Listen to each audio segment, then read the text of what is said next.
मित्रों नमस्कार। गंगा कावेरी व्याख्यान माला के 104वें व्याख्यान में मैं जयशंकर तिवारी, हिंदी विभाग, श्री लाल बहादुर शास्त्री, गोंडा, उत्तर प्रदेश से आप सभी का स्वागत करता हूं। बहुत हर्ष का विषय है कि आज यह 104वां व्याख्यान अत्यंत महत्वपूर्ण विषय पर आधारित है। स्वाधीनता आंदोलन में हिंदी पत्रकारिता। इस विषय पर जिनका वक्तव्य सुनिश्चित है, ऐसे आदरणीय वक्ता हमसे जुड़ चुके हैं। पद्मश्री विजय दत्त श्रीधर जी, मैं सर्वप्रथम इस पटल पर उन्हें अभिवादन करते हुए स्वागत करता हूं। गंगा कावेरी व्याख्यान माला श्री लाल बहादुर शास्त्री महाविद्यालय, गोंडा, उत्तर प्रदेश, पॉम्पे कॉलेज, एकला, मंगलुरु, कर्नाटक और कर्नाटक राज्य विश्वविद्यालय महाविद्यालय हिंदी अध्यापक संघ के संयुक्त तत्वावधान में गतिमान है। इसके पूर्व 103 व्याख्यान हो चुके हैं, 104वां व्याख्यान है और आज ये व्याख्यान कई मायने में पूर्व के व्याख्यानों से अलग होगा। विषय की दृष्टि से भी पत्रकारिता क्षेत्र के एक सशक्त हस्ताक्षर आज हमारे साथ जुड़े हुए हैं, जिन्होंने लगभग आधी सदी तक हिंदी पत्रकारिता को अपना बहुमूल्य समय दिया है और पत्रकारिता के क्षेत्र में कीर्तिमान स्थापित किया है। तो ऐसे आदरणीय श्री विजय दत्त श्रीधर जी को मैं प्रणाम करता हूं इस पटल से। गंगा कावेरी व्याख्यान माला में उनका व्याख्यान सुनिश्चित हो, इस हेतु कई बार संपर्क किया गया और आज उनका मूल्यवान समय हमें प्राप्त हुआ है। स्वाधीनता आंदोलन में हिंदी पत्रकारिता, जो कि केवल अकादमिक वक्तव्य नहीं होगा, उनका बहुत कुछ पत्रकारिता के क्षेत्र में रहते हुए जो अनुभवजन्य है, वह भी आज के वक्तव्य में हमारे सामने आएगा। लाल बहादुर शास्त्री महाविद्यालय के प्राचार्य महोदय प्रोफेसर रविंद्र कुमार जी, पॉम्पे कॉलेज एकला मंगलुरु के प्राचार्य महोदय प्रोफेसर पुरुषोत्तम केवी जी और पॉम्पे कॉलेज एकला मंगलुरु कर्नाटक के हिंदी विभागाध्यक्ष डॉक्टर एस.ए. मंजुनाथ जी, जो कर्नाटक राज्य विश्वविद्यालय महाविद्यालय हिंदी अध्यापक संघ के भी अध्यक्ष हैं, और लाल बहादुर शास्त्री महाविद्यालय गोंडा के हिंदी विभागाध्यक्ष गुरुवर प्रोफेसर शैलेंद्र नाथ मिश्र सर को प्रणाम करते हुए मैं प्रोफेसर शैलेंद्र नाथ मिश्र सर से निवेदन करूंगा कि वो आज के मुख्य वक्ता पद्मश्री विजय दत्त श्रीधर जी का संक्षिप्त परिचय देकर कार्यक्रम को गति प्रदान करें। आदरणीय प्रोफेसर शैलेंद्र नाथ मिश्र सर।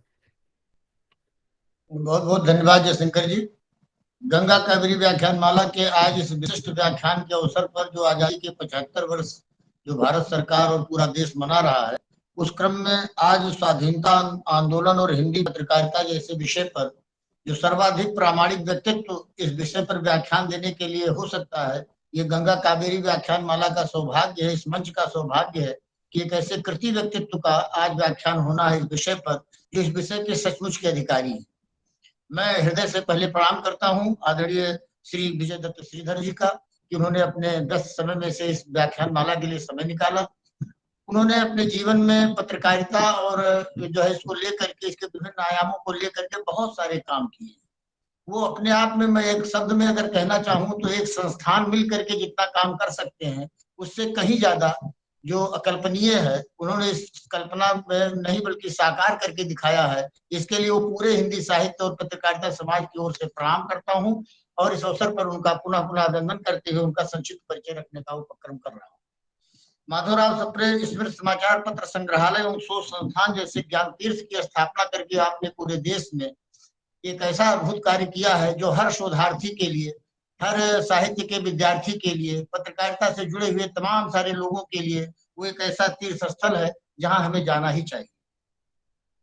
पत्रकारिता विषयक शोध एवं इतिहास लेखन के प्रामाणिक प्रयत्नों एवं सामाजिक सरोकारों की पत्रकारिता के लिए आदरणीय श्री विजय दत्त श्रीधर को 2012 में राष्ट्रपति द्वारा, भारत के राष्ट्रपति महोदय के द्वारा पद्मश्री अलंकरण प्राप्त हुआ है। ये हम सब लोगों के लिए गर्व और गौरव का विषय है।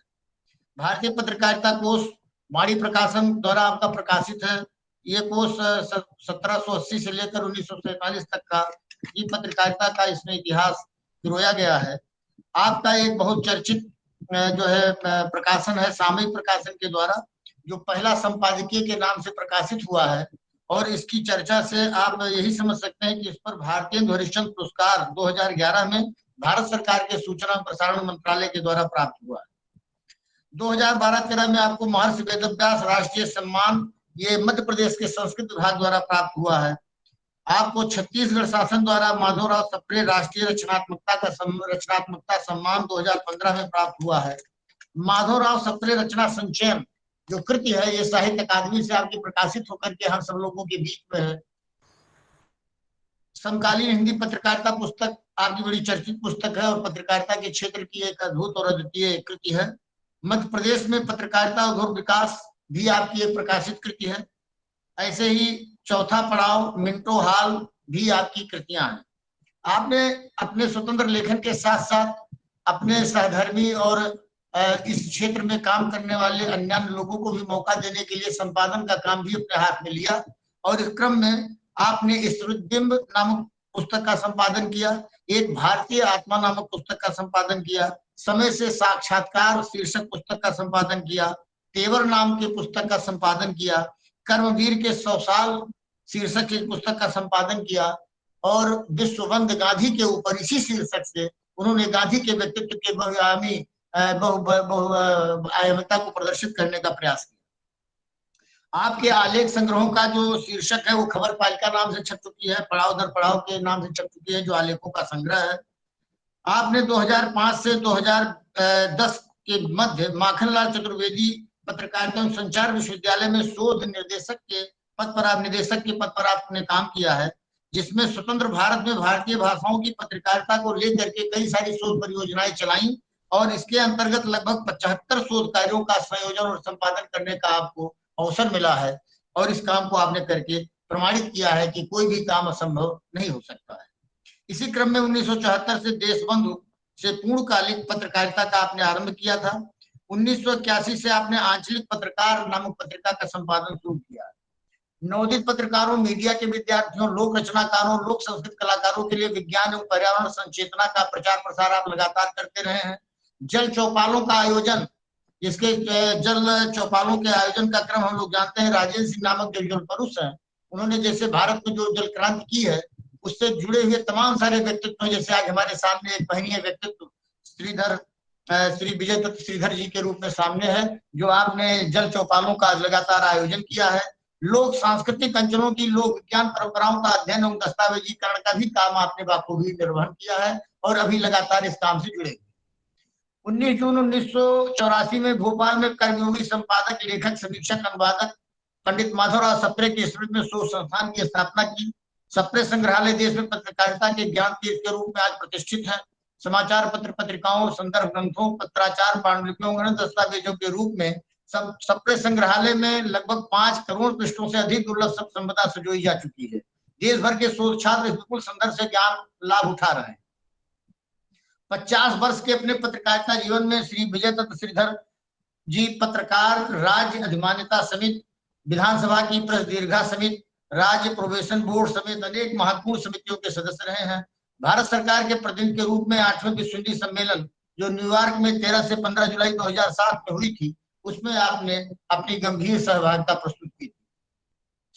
सुश्री सुनीता सिंह के शोध प्रबंध मध्य प्रदेश की स्वातंत्रोत्तर हिंदी पत्रकारिता, विजय दत्त श्रीधर के विशेष संदर्भ में पर बरकतुल्लाह विश्वविद्यालय भोपाल पर PhD उपाधि प्राप्त हो चुकी है। यानी हम लोगों के सम्मुख आज ऐसे कृति व्यक्तित्व के द्वारा अपने जीवन अनुभवों को हिंदी पत्रकारिता और स्वतंत्रता आंदोलन को जोड़ करके जो देखा जाएगा, उनके ऊपर भी शोध कार्य संपन्न हो चुका है।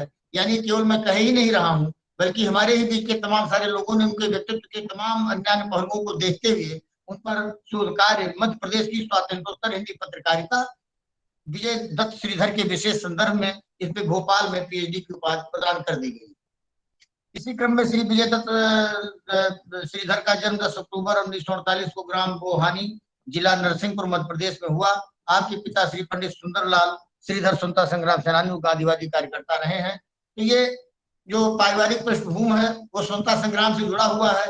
और आपने अपना पूरा जीवन जिस पत्रकारिता को, जिसको हमारे यहाँ विधायिका, कार्यपालिका और न्यायपालिका के ऊपर लोकतंत्र का चौथा स्तंभ कहा जा रहा है, उसमें आपने जीवन भर अपने खपाते हुए जिस शोध संस्थान और जिस संग्रहालय की स्थापना आपने की है, तो भर में एक दुर्लभ उदाहरण के रूप में हम लोग जानते हैं।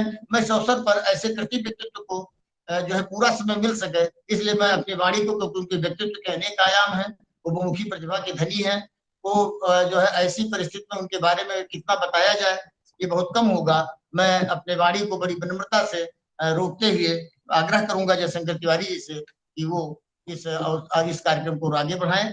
मैं इतने से ही अपने इस व्याख्यान में उपस्थित कृति व्यक्तित्व को पुनः पुनः अभिनंदन करते हुए प्रणाम करता हूँ। धन्यवाद सर, परिचय प्रदान करने हेतु। आज के मुख्य वक्ता आदरणीय श्री विजय दत्त श्रीधर जी के बारे में जो जैसा कि आपके द्वारा कहा गया, बहुआयामी व्यक्तित्व है आपका।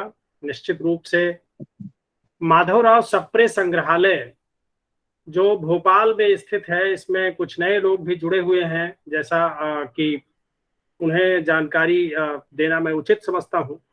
माधवराव सप्रे जिनके नाम से संग्रहालय स्थापित हुआ, वो हिंदी के पहले कहानीकारों में शामिल हैं। एक टोकरी भर मिट्टी कहानी जो हिंदी की पहली कहानियां हैं, उनमें उसका नाम आता है। और वो एक पत्रकार के रूप में, एक साहित्यकार के रूप में स्वाधीनता संग्राम में जिस तरह से माधवराव सप्रे का योगदान था, किस तरह से वो नौकरी छोड़ करके तहसीलदार की और स्वाधीनता संग्राम में कूद पड़े थे, ऐसे महान व्यक्तित्व को आधार बनाकर आपने जो स्मृति पत्रकारिता के संदर्भ में ही जो आपने एक बड़ा संग्रहालय खड़ा किया है, वो आपके कर्मनिष्ठा का, आपके कर्मयोग का प्रमाण है। तो मैं अधिक समय न लेते हुए स्वाधीनता आंदोलन में हिंदी पत्रकारिता का क्या जो है संबंध है, क्या योगदान है, इस पर वक्तव्य देने के लिए मैं सीधे आपसे रूबरू कराता हूं पद्मश्री विजय दत्त श्रीधर जी को। आपका हृदय से स्वागत है। जी जयशंकर जी, आपके माध्यम से इस आयोजन में जितने भी महानुभाव जुड़े हैं और जो इसमें सुन रहे हैं, उन सबको मैं आजादी के इस अमृत महोत्सव के पर्व पर अभिनंदन करता हूं और आपको धन्यवाद देता हूं कि इतने लोगों से आपने मुझे बात करने का आज अवसर दिया। मित्रों, मैं जब स्वाधीनता आंदोलन और हिंदी पत्रकारिता के बारे में बात करता हूं, तो मुझे लगता है कि इसको थोड़ा विस्तार से देखने की जरूरत है। और वो इसका जो केंद्रीय थीम होगी, वो केंद्रीय विचार इसका निकलेगा मुझे कि अनैतिक सत्ताएं मुखर प्रखर अभिव्यक्ति से सदैव भयाक्रांत रहती हैं। और इसका बड़ा उजला उदाहरण है भारत की पत्रकारिता। अब देखेंगे कि जो भारत में स्वाधीनता का आंदोलन हुआ, यह इसका कोई सिर्फ एक आयाम नहीं था। वस्तुतः यह नव जागरण आंदोलन था। और नव जागरण आंदोलन के जितने आयाम थे, उनमें से एक आयाम था राजनीतिक आजादी, दूसरा आयाम था समाज सुधार, तीसरा आयाम था स्वदेशी और स्वावलंबन, और चौथा आयाम था भारत की शिक्षा प्रणाली में आधुनिक ज्ञान विज्ञान का समावेश। तो एक तरह के इन चार आयामों को लेकर, इन चार मोर्चों पर हमारे यहाँ भारत में नव जागरण आंदोलन चला है। इसकी एक और विशेषता है, संभवतः ये दूसरे देशों में कहीं ऐसा उदाहरण नहीं मिलेगा।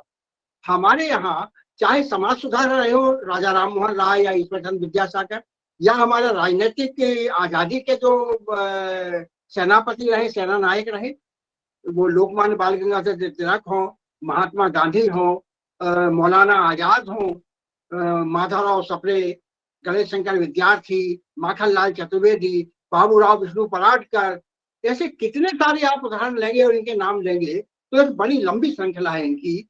ये सब एक तरफ ये आजादी की लड़ाई के सेनानी थे, दूसरी तरफ ये अपने समाज सुधार के आंदोलन में से जुड़े हुए लोग थे, उसके सक्रिय नायक थे। तीसरी तरफ ये स्वदेशी और स्वावलंबन की अलग जगह रहे थे, और चौथी दिशा वो है जिसमें ये लोग अपने विचारों के जन जन तक पहुंचाने के लिए ये सब जो हमारे नायक थे, या तो ये अपने समाचार पत्र या पत्रिकाएं प्रकाशित कर रहे थे, या जो समाचार पत्र पत्रिकाएं उस समय निकल रही थी उनमें लगातार लिख रहे थे। उस समय आज की परिभाषा यदि हम देखें तो चाहे प्रसार संख्या हो, उस समय केवल प्रिंट मीडिया हुआ करता था, मुद्रित माध्यम थे समाचार पत्र और पत्रिकाएं। इन माध्यमों में यदि हम केवल ये छोड़ रहे, वो एंग्लो इंडियन कंपनियों के अखबार आज भी जिन्हें हम कहते हैं प्रमुख अखबार होते हैं, मुख्य धारा की पत्रकारिता के अखबार, वो व्यावसायिक घराने होते हैं। उनका मुख्य जो सरोकार होता है वो लाभ होता है, मुनाफा होता है। लेकिन हमारी आजादी की लड़ाई में जो अखबार चले, जो पत्रिकाएं चली, एक तरह से वो ऐसे थे तो संपादक थे, यदि कभी मशीन में हेल्पर नहीं आया तो उस पर स्याही लगाते थे, वो प्रूफ पढ़ते थे, वो बंडल बनाते थे, वो पते चिपकाते थे, डाक खाने में छोड़ने जाते थे, इतने सारे काम वो सब लोग करते थे और आजादी की लड़ाई में शामिल होते थे, जाके सभाओं को संबोधित करते थे, लिख रहे थे, अपने विचारों को स्कूल कर रहे थे। और इसका महत्व इस बात से आंका जाना चाहिए कि हमारे यहाँ जब 1878 में वर्नाकुलर प्रेस एक्ट लागू किया गया, ये लॉर्ड लिटन उस समय वाइस राय थे, गवर्नर जनरल थे, उन्होंने अपनी जो गवर्नर की सलाहकार परिषद होती थी उसमें उन्होंने व्याख्या, अंग्रेजों में एक बड़ी चतुराई थी, ये हर चीज का औचित्य और उसे विधि सम्मत बताने की कोशिश किया करते। तो उन्होंने इसके लिए एक जो तर्क गढ़े थे, उन तर्कों में बहुत सारे उदाहरण दिए। संवाद प्रभार का उदाहरण, ये बांग्ला का पत्र था और उधर ढाका से निकलता था। उन्होंने इसमें इंदौर से निकलने वाले मालवा अखबार का उदाहरण दिया जो हिंदी और उर्दू का अखबार था, और उन्होंने ये कहा कि इन अखबारों में ये छपता है, उसके उदाहरण भी दिए, और इनको हर बाजार में और दरबार में पढ़ा जाता है, और इसके कारण जनता में एक विद्रोह फैल रहा है, अशांति फैल रही है। और इनका प्रसार संख्या की आप अंदाज करेंगे, किसी के 240, किसी के 250 ये प्रसार संख्या हुआ करती, लेकिन ढाका से निकलने वाला अखबार पेशावर तक जाता था, भले एक प्रति जाति हो जाता था, और उसकी तो ताकत क्या थी, ये नैतिक बल था जो अल्प संख्या में प्रसारित होने के बाद भी ताकत उसकी बहुत थी, जनता पर उसका प्रभाव बहुत था, और लिखे हुए छपे हुए शब्द को लोग बहुत पवित्र और 100% सही मानते थे, उसका असर होता था। इससे आप देखेंगे कि हम इसी भूमिका इस तरह से आंक सकते हैं। अच्छा, अब हमको यदि भारत में स्वतंत्रता संग्राम का इतिहास जानना हो, हमको यदि स्वतंत्रता सेनानियों का या उस दौर के महापुरुषों के बारे में प्रामाणिक तौर पर जानना हो, तो ये वो जेल के इनके रिकॉर्ड होते हैं जिनमें सजा हुई थी, या जो दूसरे माध्यम होते हैं उनसे ये पता नहीं लगाया जा सकता। इसका प्रामाणिक वृत्तांत आपको केवल उस समय के समाचार पत्र पत्रिकाओं से ही मिल सकता है। बाकी में तो जैसे मेरे पिताजी जेल गए तो उनको तो वही धाराएं लगी थी अपराधियों को लगती हैं, 120 ए और ये सब इस तरह की धाराएं, कोई अलग से धाराएं तो होती नहीं थी इनके लिए। तो अब वो स्वतंत्रता संग्राम में थे, इसका कैसे पता चले, उनकी गतिविधियों का प्रमाण बहुत सारे अखबारों में मिलता है। आपने जिक्र किया, मैं थोड़ा सा और विस्तार बता दूं माधवराव सप्रे जी के बारे में। माधवराव सप्रे, आपने बहुत अच्छा उल्लेख किया, एक टोकरी भर मिट्टी उनकी मौलिक कहानियों में वो पहली मानी जाती है, लेकिन उनका एक बड़ा भारी योगदान और था। वो योगदान था कि हिंदी में समालोचना शास्त्र का विकास माधवराव सप्रे ने किया, और उसी को बाद में चाहे वो आचार्य रामचंद्र चट्टोपाध्याय, महावीर द्विवेदी, इन्होंने इसी को आगे बढ़ाया। उसके पहले पुस्तक परिचय जैसी चर्चा होती थी पत्रिकाओं में, लेकिन समालोचना नहीं होती थी, उसका शुरुआत हुई माधवराव सप्रे ने। माधवराव सप्रे वो पहले व्यक्ति हैं हिंदी में जिन्होंने अर्थशास्त्री लेखन की परंपरा और चिंतन का सूत्रपात किया। सन 2006 में एक बड़ी पुस्तक छपी हमारे काशी नागरिक पिछाड़ी सभा से, उसका प्रकाशन हुआ था, हिंदी विज्ञान कोश। ये योजना ऐसे बनाई गई थी कि जिस तरह से अंग्रेजी की ब्रिटेन का इंसाइक्लोपीडिया होती है, दूसरी यूरोपीय विकसित भाषाओं में ऐसे उनके सबके विश्वकोश होते हैं, वैसा हमारे यहाँ भारतीय भाषाओं में भी होना चाहिए। और इस योजना में जो अर्थशास्त्र वाला खंड था, उसको तैयार करने की जवाबदारी माधवराव सप्रे जी को।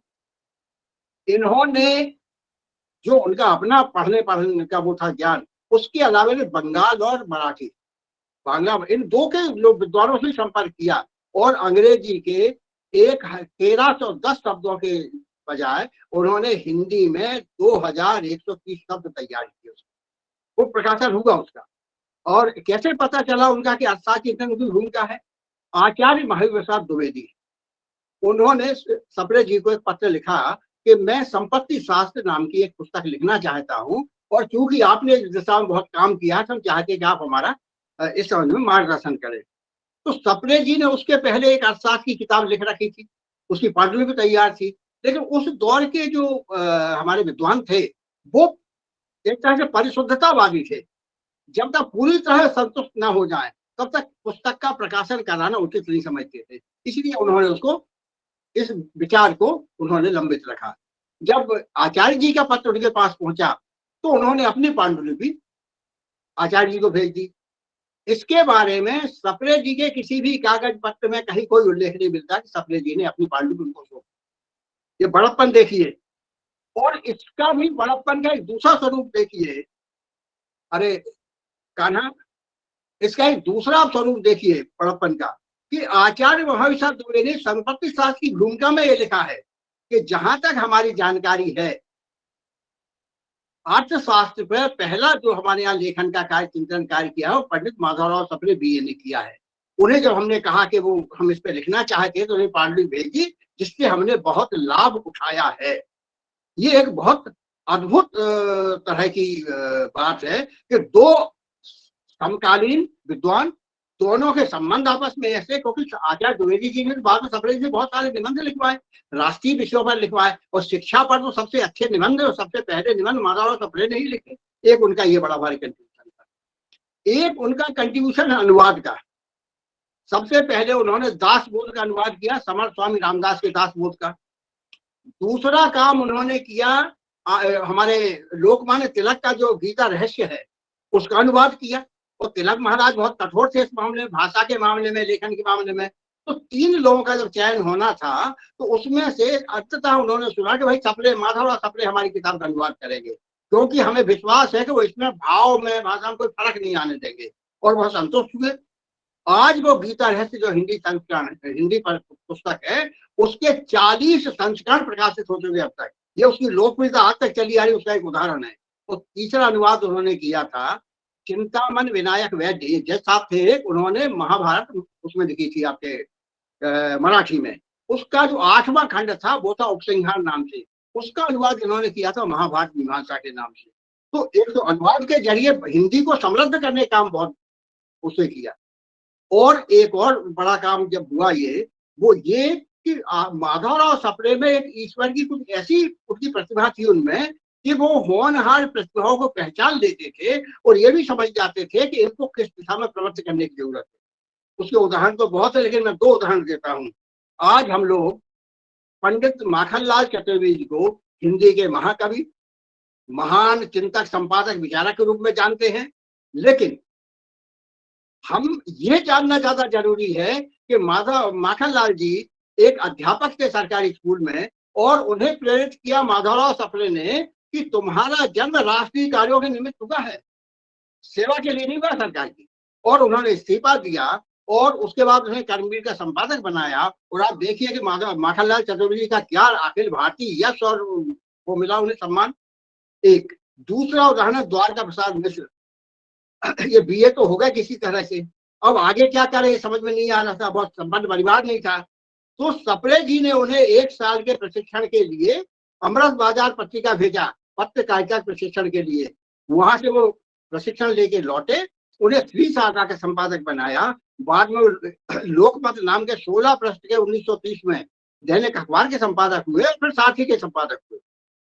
सब लोग जानते हैं कि एक संपादक के रूप में, आज जो हमारा प्रागैतिहासिक इतिहास में विद्वान के रूप में, कृष्णायन के महाकवि के रूप में, राजनीतिक नेता के रूप में हम जानते हैं उनका नाम है। लेकिन ये दो ऐसे महापुरुष रहे हैं जो सप्रे जी को अपना गुरु नहीं, अपना भगवान मानते थे।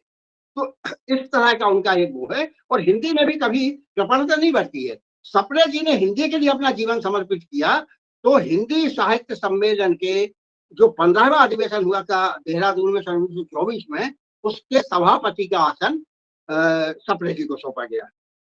ये एक वो है। और सप्रे जी वो पहले संपादक थे हिंदी के जिन पर राजद्रोह के आरोप में जिन्हें गिरफ्तार किया गया।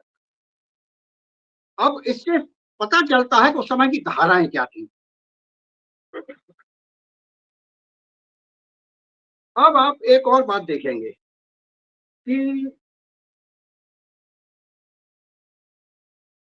अंग्रेजों ने शुरू में ही समझ लिया था कि ये मामला जरा जो पत्रकारिता का मामला है गड़बड़ है, ये हमारे हित में नहीं है।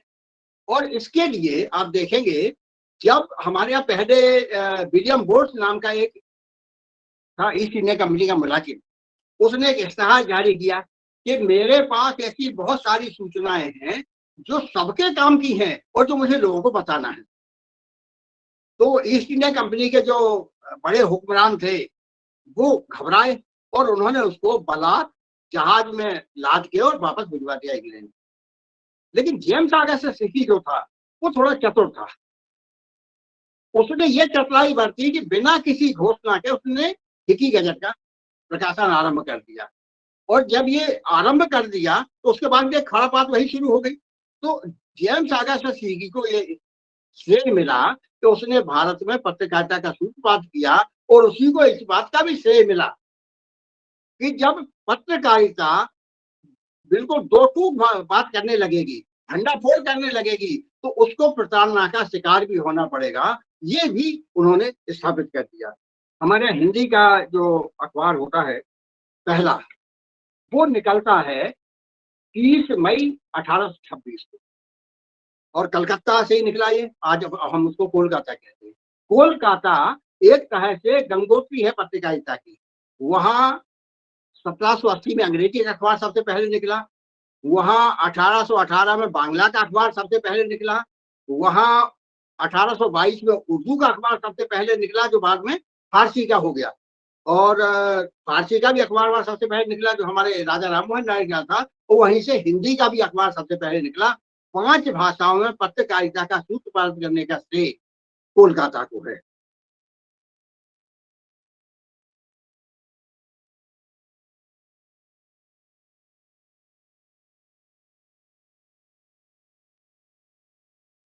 अब इसमें हमको कई तरह की चीजें और बीच बीच में हमको भारतीय भाषाई पत्रकारिता तक थोड़ा सा इसका विस्तार करना पड़ेगा हिंदी के साथ साथ। इसलिए कि प्रसंग और संदर्भ लगभग समान है। और ये भी एक बात है तो उस दौर में हमारे यहाँ संचार के बहुत ज्यादा साधन नहीं थे। टेलीफोन और टेलीग्राम और ये सब चीजें भी नहीं बहुत ज्यादा नहीं प्रचलित थी। और टेलीग्राम का तो बहुत अभी आप हम लोगों को याद है अभी तक का इतिहास कि तार का लिफाफा लोग खोलते थे और रोना शुरू कर देते थे कोई बुरी खबर आई होती। उस दौर में बंगाल का आदमी बंगाल में बैठ के बांग्ला भाषा का आदमी, वहां आपके लाहौर और उत्तर भारत के और सुगम इलाके में बैठे हुए आदमी जो हिंदी में या उर्दू में पत्रकारिता कर रहे थे, या असमिया में जो पत्रकारिता हो रही थी, या बम्बई में और दक्षिण के राज्यों में जो पत्रकारिता हो रही थी, लेकिन इनकी आत्मा एक थी। लगभग वही बात सारी की सारी लिख रहे थे, वही भावनाएं व्यक्त कर रहे थे, उसी संघर्ष को ताप दे रहे थे, उसको प्रज्वलित कर रहे थे उसकी ज्योति को जो हिंदी में हो रहा था। और इसका एक बड़ा कारण ये भी हुआ कि जब हमारे यहाँ लोकमान्य तिलक ने, जिन्होंने 1881 में 1 जनवरी को अंग्रेजी का मराठा और 4 जनवरी को मराठी का केसरी शुरू किया था, आज भी निकल रहा वो। तब उन्होंने एक बड़ा सशक्त नारा दिया था, स्वराज्य हमारा जन्म सिद्ध अधिकार है और इसे हम प्राप्त करके रहेंगे। अब ये तिलक की उग्र विचारधारा थी। वो बहुत तेजस्वी व्यक्ति थे। महात्मा गांधी ने उसके निधन के बाद भगवान तिलक कह के संबोधित किया था। तो तिलक महाराज की उस विचारधारा को हिंदी जगत में लाने का श्रेय माधवराव सप्रे को। उन्होंने हिंदी केसरी नाम का अखबार निकाला और हिंदी केसरी अखबार के माध्यम से उन्होंने एक तरह से एक बड़ा भारी उनका एक निबंध था, करीब 56, 57, 58 पेज का एक निबंध था, वो बहिष्कार और स्वदेशी आंदोलन। इसमें उन्होंने गुलामी के अभिशाप को बहुत सरल तरीके से लेकिन बहुत गहराई से समझाया, और ऐसे ही उनके निबंधों का उनके ऊपर राज्यों का आरोप लगा था और गिरफ्तार किया। और इस माध्यम से हिंदी जगत में नवजागरण आंदोलन का सूत्रपात करने वाले भी माधवराव सकते हुए, और उस समय इनको इसी तरह से। अब एक बात फिर देखें हम, हिंदी और बांग्ला का एक अखबार था जो 1854 में निकला, समाचार सुधा वर्षण। इसमें श्याम सुंदर सेन जी इसके संपादक हुआ करते थे। इसमें बहादुर शाह जफर का एक फरमान छापा गया, और बहादुर शाह जफर ने सीधा ये आह्वान किया था जनता का, क्योंकि उस समय तक विधि विधान के अनुसार भी बहादुर शाह जफर हिंदुस्तान का शासक था। तो उसने एक फरमान जारी किया, और फरमान ये था कि हम लोगों को इन अंग्रेजों को देश से निकाल बाहर करना चाहिए। अब उस पर कोलकाता के कोर्ट में मुकदमा चलाया गया। ये फरमान दो और अखबारों ने छापा था जो फारसी के अखबार थे। एक था सूरबीन जिसके संपादक मोहम्मद ताहिर थे, और एक सुल्तान अखबार जिसके संपादक अहमद अली थे। इन्होंने तो माफी मांग ली और कहा कि आगे से हम ऐसा कुछ नहीं छापेंगे, लेकिन श्याम सुंदर सेन ने यह तय किया कि हमको मुकदमा लड़ना है, और यह मामला स्वयं मैं लड़ूंगा, किसी वकील की जरूरत नहीं। और उन्होंने सवाल उठाया अदालत के सामने कि आप ये बताइए कि ईस्ट इंडिया कंपनी किस अधिकार से बंगाल और बिहार, मुझसे बिहार और उड़ीसा बंगाल के हिस्से थे, बंगाल प्रेसिडेंसी के, कि इन लोगों को ये दीवानी कैसे वसूल कर रहे हैं। तो वहां उनको जवाब दिया गया कंपनी की तरफ से कि हमको बादशाह ने फरमान दिया है कि हम ये वसूली कर सकते हैं। जिस बादशाह के फरमान से आप यहाँ लगान की वसूली कर रहे हो, उसी बादशाह का फरमान तो हमने छापा है, तो इसलिए वो तो इसमें कोई अपराध नहीं बनता है। तो अंततः उन्हें छोड़ना पड़ा, मुक्त करना पड़ा उस आरोप। ये इस तरह की प्रवृत्तियां। अच्छा, हमारे यहाँ फिर वो जो हम बार बार बात करते हैं कि अखबारों में ये चेतना आ गई थी कि हमें अपनी बात कहना है, इसकी कीमत चुकाना है। ये अनुभव से उन्होंने सिद्ध कर दिया था। अब आप इसमें देखिए कि वो लॉर्ड लिटिल ने जो मामला पेश किया कि हमको ये औचित्य बताने के लिए कि वर्नाकुलर प्रेस एक्ट की जरूरत क्या है, और यहीं से आपको समझ में आएगा, हम सबको समझ में आएगा ये कि आखिर समाचार पत्रों की, हिंदी के पत्रकारिता की ताकत उस समय क्या थी। तो लॉर्ड लिटिल कहते हैं कि लेकिन सबसे अधिक साहसी राजद्रोह उत्तर भारत के भाषाई पत्रों में लिखा जा रहा है। एक मराठा राजधानी से प्रकाशित मालवा अखबार का एक पैराग्राफ बहुत चुभता हुआ है। इसमें एक अफवाह का जिक्र है जिसने बंबई के व्यापार और बाजार को प्रभावित किया है कि नाना साहब रूसी सेना के साथ भारत पर आक्रमण करना चाहते हैं, और वे फिर जार की सहायता से पेशवाओं के पुराने राज्य सातारा, बड़ौदा, नागपुर, झांसी आदि को सामंतवादी राज्य के रूप में चलाना चाहते हैं, जो पेशवाओं के सार्वभौम अधिकार को स्वीकार करेगा। इसी पत्र में 15 दिन बाद अंग्रेजी राज्य के बुरे समय और अंधकारमयी दिनों की बात करता है, और कहता है कि पिछली रात हमने एक सपना देखा जिसमें एक हिरन ने एक शेर और एक बाघ को अपने कब्जे में कर रखा है, और ये सब होलकर की राजधानी से प्रकाशित होता है, और इसमें संदेह नहीं कि हर एक दरबार में और मध्य भारत के हर एक बाजार में पढ़ा जाता है।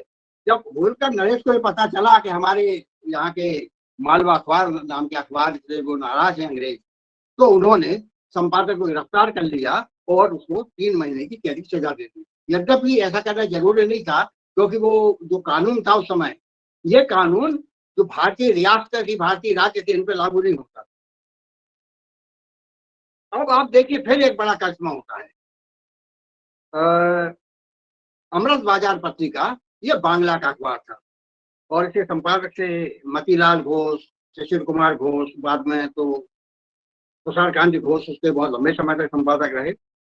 अब इन्होंने प्रेस एक्ट के चंगुल से बचने के लिए क्या करिश्मा किया, उन्होंने रातों रात बांग्ला के अखबार को अंग्रेजी अखबार बना दिया, तो अंग्रेजी अखबार पैसे वो वर्नाकुलर पहले लागू नहीं होता। तो ये भी लोग हमारे यहाँ जो लोग करते थे वो ये जो साहस क्या है उस समय के हिसाब से दुस्साहस था, ये करते थे। एक और बात हुई, अमृत बाजार पत्रिका से इनका एक रिश्ता जो था और इनकी नाराजगी का भी एक बड़ा रिश्ता था, एक बड़ा किस्सा था। वो ये था कि इसमें उन्होंने एक टिप्पणी ये कर दी कि कश्मीर के महाराजा को इसलिए नहीं हटाया गया कि उनका कोई दोष था, उन्हें इसलिए हटाया गया क्योंकि सामरिक महत्व के कारण अंग्रेज हुकूमत को गिलगित चाहिए था। तो ऐसे जब चीजें लिखी जाएंगी तो जाहिर है कि उस समय कोई सहिष्णुता तो होती नहीं थी, तो इसके खिलाफ कार्रवाई की गई।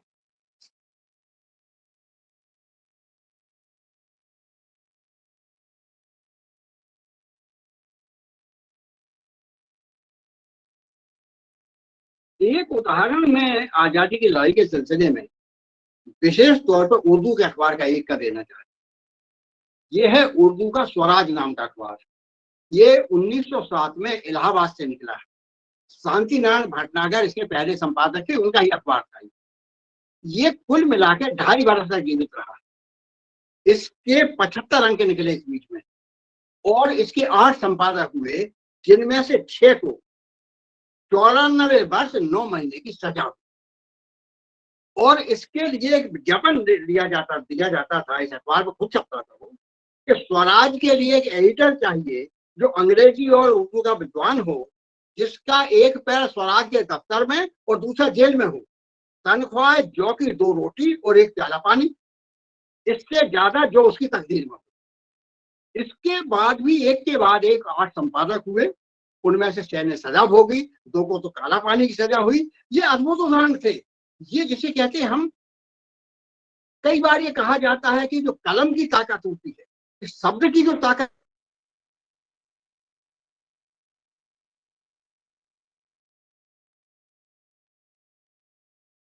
होती है, ये हथियार से बड़े बम से बड़े मशीनों से अधिक होती है। और इस सबको कुचलने के लिए मैं समझता हर 5-7 साल एक नया कानून बनाते थे अंग्रेज लोग, और उसका कारण यही था कि कैसे करके इनको रोका जाए। अब आप देखेंगे कि अमृत बाजार पत्रिका में ये 2 जुलाई 1909 का अंक है, उसमें विवरण छपता है, संक्षिप्त विवरण है लेकिन बड़ा महत्वपूर्ण है, और आजादी की लड़ाई से पत्रकारों के और समाचार पत्रों के जुड़ाव का एक प्रामाणिक साक्ष्य भी है। इसमें एक जानकारी दी गई और वो ये थी कि 1 जनवरी 1907 से उकसाने वाले जिन 58 लेखों और भाषणों पर मुकदमे चलाए गए, उनके विवरण से यह तथ्य उजागर हुआ कि 2 साल से भी कम समय में 50 से 60 भारतीय पत्रकारों को कैद की सजा हुई। इन सब सजाओं की कुल मियाद 150 साल होती है। भारी जुर्माने की रकम इसके अलावा रही। कुछ मामलों में तो प्रेस को भी राजसात कर लिया गया। इन सजा पाए पत्रकारों में कई तो युवा ही थे। उनमें से अधिकांश को सश्रम कारावास की सजा मिली, कुछ को देश निकाला दिया गया। कहना न होगा कि ये मुकदमे ऐसे ताबड़तोड़ ढंग से चलाए गए कि भारत में अशांति के जनक। 1908 में इलाहाबाद का एक बहुत ही प्रखर पत्र था, हिंदी प्रदीप, बालचंद्र भट्ट जी का। उससे 3000 रुपए की जमानत मांगी गई। 3000 रुपये उस समय बहुत बड़ी रकम हुआ करती। ये जो हिंदी प्रदीप है, इसे माना जाता है कि हिंदी का पहला राजनीतिक पत्र था ये। इसमें एक माधव शुक्ल की एक कविता छपी, बम क्या है, और ये बंग भंग आंदोलन के दौर था, और इस कारण से इसके 3000 रुपए की जमानत मांगे। अंततः इसका जो हिंदी प्रदीप है, इसका अवसान ही हो गया। महामना मदन मोहन मालवीय के अभ्युदय को बार बार शिकार बनाया गया। ये सब चलता रहा, और जब माधवराव सप्रे को जिस मामले में गिरफ्तार किया गया था, वैसे ही मामले में देश सेवक के संपादक अच्युतराव कोलटकर मराठी का साप्ताहिक था, उनको भी ये सजा हुई थी। और ये जो कहते ना, अंकुश लगाना, व्यवधान पैदा करना, आपको काम नहीं करने देना, इसके लिए तरह तरह के बंदिशें लगाना या तरह तरह प्रबंध रख के उसको रोकना, इससे बड़े बड़े संपादक हिंदुस्तान के उस समय थे, बचे नहीं। जब 1919 में जलियांवाला बाग का एक लोम हर्षक नरसंहार हुआ तो उस समय इसका परिचय मिला। और इसमें चूंकि ये बॉम्बे क्रॉनिकल के संपादक थे बेंजामिन हार्निमान, ये तो अंग्रेज थे और अंग्रेजी का अखबार था, लेकिन उनको इसलिए भारत से विदा कर दिया गया क्योंकि उन्होंने पंजाब में मार्शल लॉ की जातियां उजागर की। जब भारत के प्रमुख संपादक बंगाली के सुरेंद्रनाथ बनर्जी, न्यू इंडिया के मतीलाल घोष, हिंदू के SKR अयंगार, लीडर के CY चिंतामणि और इंडिपेंडेंट के सैयद हुसैन ने पंजाब में जाकर, ये जो जलियांवाला बाग कांड हुआ था, वहां मौके पर जाकर वहां से स्वतंत्र रिपोर्ट प्राप्त करने के लिए ये फैसला किया कि CF इंदूज, उन्हें लोग दीनबंधु के नाम से जानते हैं, CF इंदूज को पंजाब भेजने का फैसला किया, तब हुकूमत ने उनके पंजाब में प्रवेश पर ही पाबंदी लगा दी। गणेश शंकर विद्यार्थी के प्रताप एक बड़ा ज्वलंत उदाहरण है इसका स्वतंत्रता संग्राम में भागीदारी का। उनके अखबार को, प्रताप को, कदम कदम पर सरकारी प्रतिरोध का सामना करना पड़ा। प्रताप का प्रेस, संपादक, प्रकाशक घरों में तलाशी ली गई, उनका सामान जब्त किया गया। समाचार पत्रों पर सरकार की जातियों के खिलाफ प्रताप ने 19 जून 1916 को संपादकीय टिप्पणी लिखी और वो टिप्पणी ये थी, एक दिन था कि प्रेस एक्ट के जन्म पर कुछ देशवासियों ने संतोष प्रकट किया था। उन देशवासियों में महात्मा गोखले और मिस्टर मजहरुल हक तक थे, पर आज हवा का रुख पलट गया है। जिन्होंने उस दिन संतोष माना था वे आज अपने उस दिन के संतोष से बहुत असंतुष्ट हैं। मुसलमान पत्रों में से भी बहुतों ने एक्ट का स्वागत किया था, परंतु उस एक्ट की तलवार उन मुसलमान पत्रों पर गिरी जब जमींदार, हमदर्द, कामरेड, अल-हिलाल आदि का गला धरकर वोट दिया गया। तब मुसलमानों ने प्रेस एक्ट को भला बुरा कहना शुरू किया। धीरे धीरे देश को सैकड़ों पत्र इस कानून के पंजे में दबकर मर गए। अमृत बाजार, केसी आदि पत्रों को बड़ी बड़ी जमानतों के नीचे दब जाना पड़ा, परंतु इसके सिवा की पत्रों में प्रेस एक्ट के विरुद्ध 2-4 खरी खोटी बातें कह दी गई हों और अधिक कुछ भी नहीं हुआ। परंतु आज समय की गति ने पलटा खाया है। जब से मिसेज विसेंट के पत्र न्यू इंडिया से 2000 की जमानत ली गई है, तब से देश में इसका तीव्र विरोध हो रहा है। इस विरोध का बड़ा भारी कारण है, अभी तक यह समझा जाता था कि प्रेस एक्ट की तीक्ष्ण तलवार उन्हीं देशी पत्रों की गर्दन पर पड़ती है जो अपने साहस के कारण अधिकारियों की नजर में खटक जाते हैं, परंतु न्यू इंडिया से जमानत दी जाने पर लोगों के इस ख्याल में एक बड़ा धक्का लगा। ये 1916 के अक्टूबर में प्रताप प्रेस से, गणेश विद्यार्थी के प्रताप प्रेस से कुली प्रथा नाम की एक किताब प्रकाशित हुई। सरकार ने इसको जब्त कर लिया और इसके प्रकाशन से 1000 रुपये जमानत मांगी प्रताप प्रेस से। फिर 22 अप्रैल 1918 फिर एक महत्वपूर्ण तिथि है, नानक सिंह हमदम की कविता फिदाए वतन, यह प्रताप में छप गई, तो फिर से उससे जमानत मांगी गई। फिर करतारपुर का एक मामला हुआ तो फिर प्रताप से 2000 रुपये जमानत मांगी गई। जनवरी 1930 में रायबरेली के किसान आंदोलन और मुंशीगंज गोलीकांड की रिपोर्ट तथा संपादकीय छापने पर प्रताप फिर कानूनी कार्रवाई का शिकार बना गया।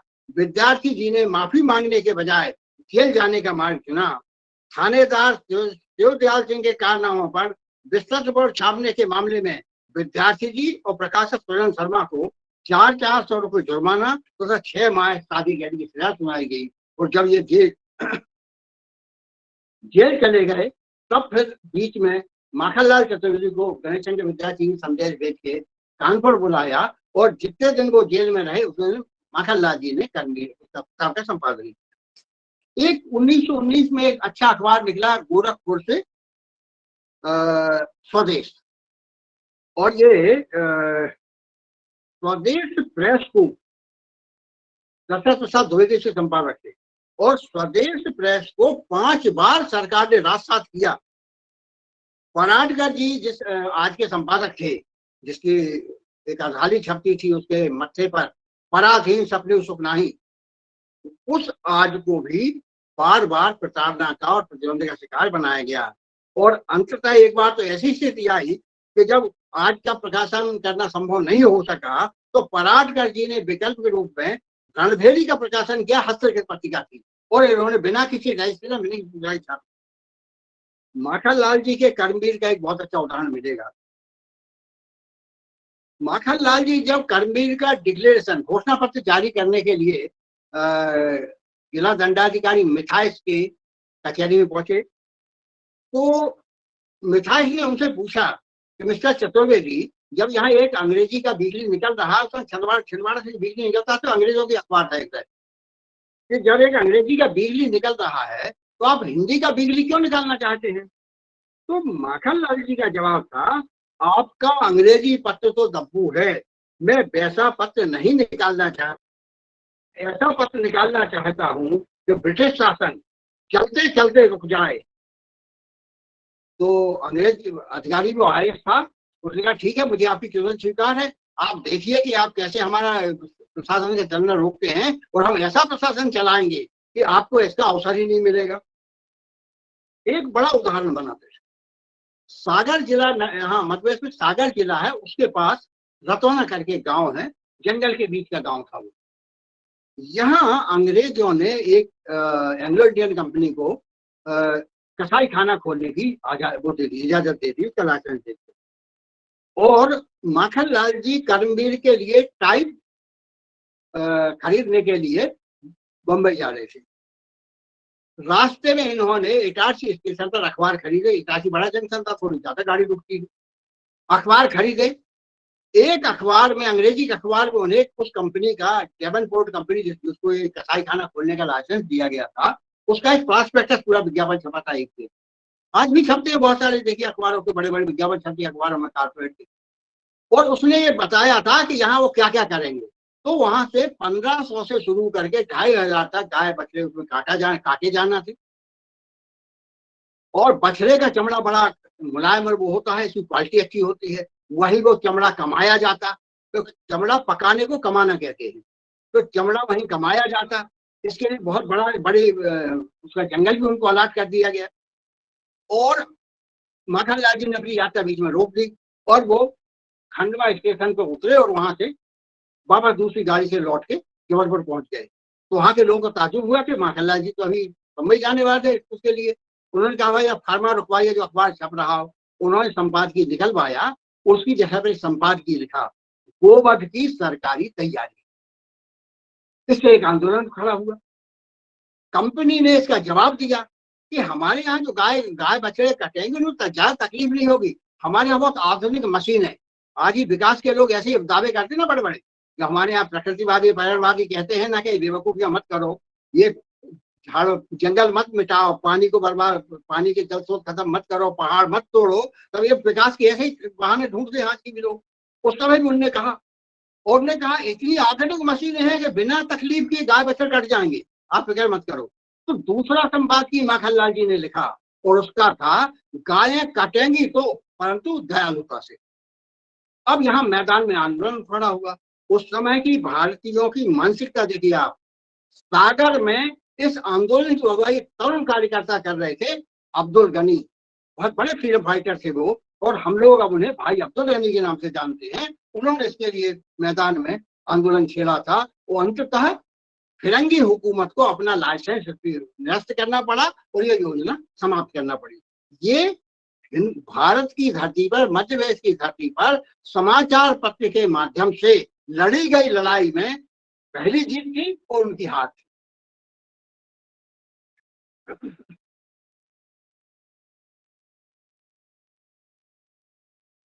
आगरा से भी एक बड़ा अच्छा अखबार निकला 1925 में, सैनिक। ये जो गणेश शंकर विद्यार्थी जी का प्रताप था, वास्तव में ये पत्रकारिता की विद्यापीठ थी। यहां से निकले हुए लोग 1919 में दशरथ प्रताप द्विवेदी गोरखपुर में अखबार निकालते स्वदेश, वो विद्यार्थी जी के सीए। इसमें श्री कृष्णदत्त पालीवाल, जिन्होंने 1925 में आगरा से सैनिक निकाला, ये विद्यार्थी जी के क्या कहते हैं आपका प्रताप की उपज।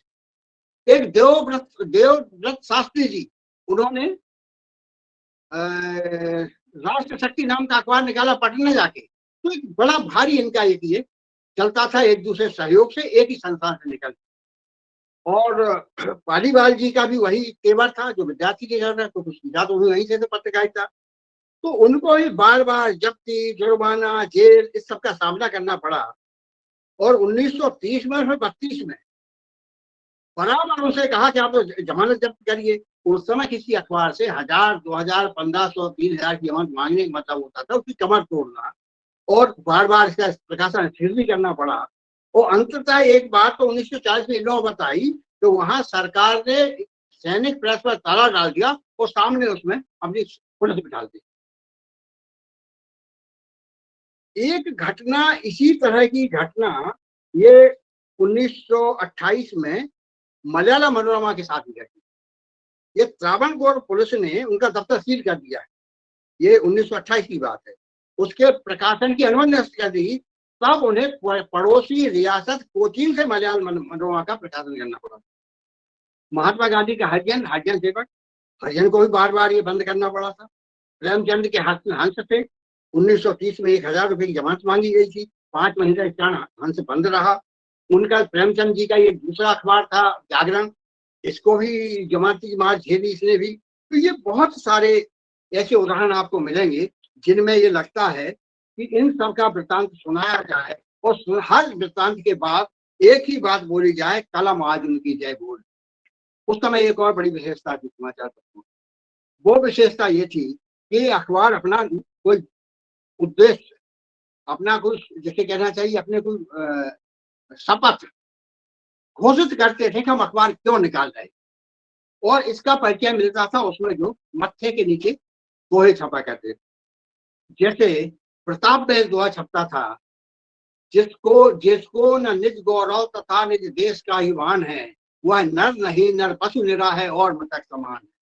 ये दोहा, इसकी जो बनावट है उसे लगता है मैथिली शरण जी ने लिखा होगा, लेकिन ये आचार्य महाविद्यालय द्विवेदी ने लिख के दिया था, क्योंकि विद्यार्थी जी ने महाविद्यालय द्विवेदी के सानिध्य में ही पत्रकारिता का कहना सीखा था।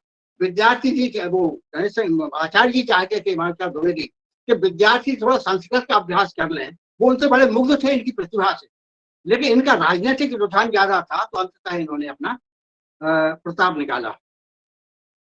तो चाहे स्वदेश हो, चाहे ये हो, या आज हो, या हमारे कर्मीर हो, कर्मीर में भी उस समय एक वो छपा करता, कर्म है जिनका जीवन प्राण, कर्म पर आओ हो बलिदान। तो ये ढेर बात इनके जो होते थे वो इस तरह से अपने मत्थे के नीचे करते थे। एक और प्रसंग इस बीच में, क्योंकि जैसे मैंने आपसे कहा कि ये जो मामले हैं, ये केवल मामला राजनीतिक आजादी तक सीमित नहीं था, ये सारे मामले हिंदुस्तान के जन मानस को झकझोरने के लिए, वो जो 1857 की पहली क्रांति थी और विफल हुई थी, उसके बाद से जिस क्रूरता से उसे दमन किया गया था, उसके कारण भारतीयों का जो मनोबल गिरा हुआ था, उसमें बार बार, जैसे हम कहते हैं ना, सरोवर में कंकड़ियां फेंकी तो छोटी मोटी लहरें उठती है, ऐसी छोटी बड़ी लहरें उठाने के बहुत सारे उपक्रम हमारे यहाँ किए गए। और उन उपक्रमों का सीधा उद्देश्य तो ये नहीं मिलता कहीं कि उन्होंने आजादी लड़ाई का झंडा उठा लिया था, लेकिन उसका अर्थ वही था कि लोगों को झकझोरो, उनकी चेतना को उद्दीप्त करो, और इसके कारण वो राष्ट्र में एक नई तरह की जागृति पैदा हो। और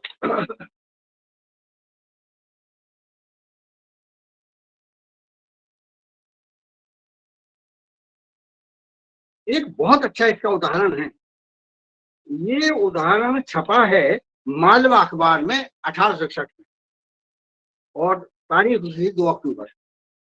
अब ये देखिए कैसे, जो कहते हैं ना, कई बार लोग छुट्टी ले देते हैं कि नहीं वो तकलीफ तो हो आपको, लेकिन आपको कोई कहीं ना कहीं प्रेरणा भी उससे प्राप्त। इसमें वो लिखते हैं, और उसका शीर्षक था पानी छिड़कने की कल।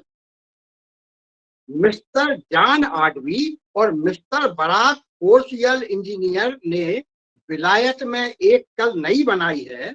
उसका फायदा यह है कि हवा के जोर से उन खेतों को पानी पहुंचा सकते हैं जो कि पानी से ऊंचे पर हैं। जैसे नहर नीचे बहती है, उसका पानी ऊंचा नहीं जा सकता। जब इस कल को नहर में लगाया और बॉम्बे का मुंह ऊपर कर दिया तो जैसे नहर लगी। अब ये वृत्तांत देने के बाद अब ये असली बात पे आते टिप्पणी पर। अफसोस है कि हमारे हिंदुस्तानी रईसों को कुछ ऐसी बातों का ख्याल नहीं है, नहीं तो हिंदुस्तान मालामाल हो जाए। यहाँ के रईस सिवाय नाच रंग देखने के और तरफ ख्याल नहीं करते और गरीब आदमी 64 गंजी में खेलते हैं। जिन कामों में फायदा है उधर को नहीं देखते, भीख मांगना अच्छा समझते हैं, दस्तकारी करने में बट्टा लगता है। ये नहीं जानते ये सब हुनर की खूबियां हैं। हिंदुस्तान की दौलत और मुल्कों को भेजी जाती है। देखो करोड़ों रुपयों का कपड़ा बिलायत से आता है और उसकी एवज का रुपया जाता है। अगर वो कलें बिलायत से मंगाकर यहाँ कारखाना खड़ा करें तो कितना फायदा होगा, लेकिन यहाँ तो जात को बट्टा लगता है, चुराई कहलाते हैं। ये नहीं जानते घर बर्बाद हो जाता है। भगवान इस मुल्क के लोगों को भी अकल दे दें। ये भी ऐसे छोटे छोटे प्रयास हुए हमारे यहाँ पत्रकारिता के माध्यम से, जिन्होंने भारतीयों को झकझोरने का अवसर दिया है। एक और बड़ी अच्छी चीज, कैसे ये लोग विरोध कर, रीवा राज्य में एक अंग्रेज जब वहां उसको एक तरह से यानी मुख्य कार्यकारी बना दिया गया और राजा नामावत कर दिया। अब वहां एक आदेश जारी होता है कि आपको जो भी बात कहना है, शिकायत करना है तो आरजी नबीज से लिखवाइए और उसमें एक 2 आने का एक नान जुटे स्टाम्प लगाइए। वहां 1887 में एक बहुत बढ़िया अखबार निकला, पाक्षिक पत्र था हिंदी का, भारत प्रातः, और लाल बलदेव सिंह इस संपादक थे।